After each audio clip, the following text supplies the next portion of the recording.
À une quinzaine de kilomètres de là, Pierre Arostegui, l'épicier, traverse la campagne basque au volant de son drôle d'engin.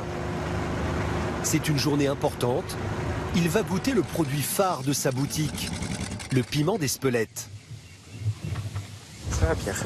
Bien, toi? Non, t'as pas vu. Ouais. Lionel Dandalech est producteur de piment depuis 8 ans et il est le principal fournisseur de Pierre. Les gens autant un peu là. Les premières cordes arrivent là. Ah ben oui, ça a été récolté ce matin. Ah ouais. Et Pascal a commencé à tresser.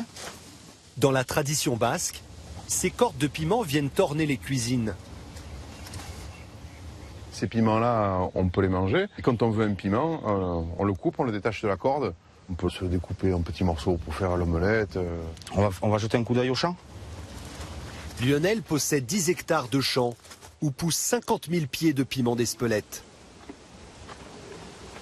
La production de cette année se comporte vraiment bien, quoi. On a du joli piment à tous les étages, tu vois. Oui. La fleur, la naissance de piment. Oui.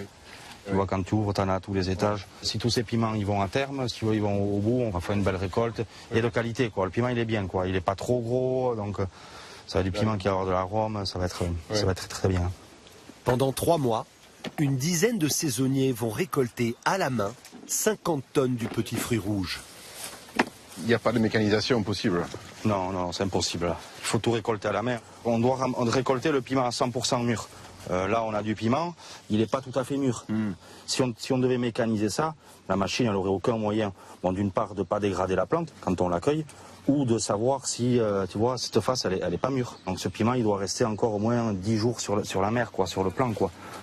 Pour la maison Arostegui, si on a un piment qui n'est pas sucré, qui n'a pas d'arôme, ou, ben ça sera pas le premium pour une épicerie fine, ou voilà, quoi. Il faut vraiment faire attention à ça, quoi. C'est très important, quoi.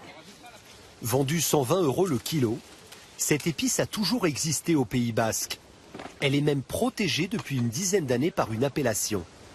C'est un piment qui est reconnu dans le monde entier et c'est chouette. On est content.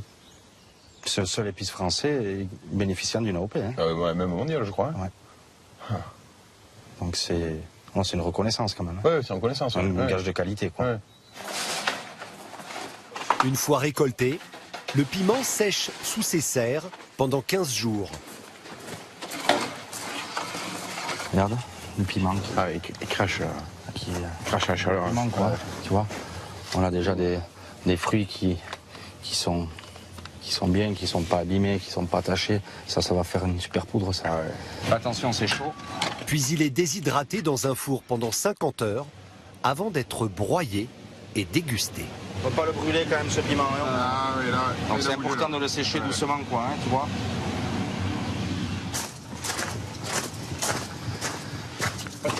C'est toi, Pierre. Je vais te faire goûter. Le piment 2015. Ah, super. Regarde. Première mouture.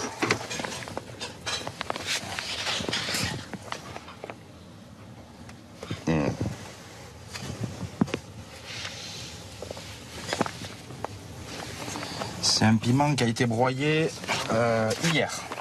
Je vais le mettre dans un petit verre. Ouais. On la sent depuis là. Ouais. L'odeur, on la sent depuis ici. Allez, goûter. Qu'il est relevé. Ouais. C'est le soleil du mois de juillet, ça. Oui, ça, on le sent bien. Oui. Ah, il est piquant. Hein. Pas trop agressif non Il est plus. pas violent. Tu vois déjà au nez. Il a un bon piquant. Ouais.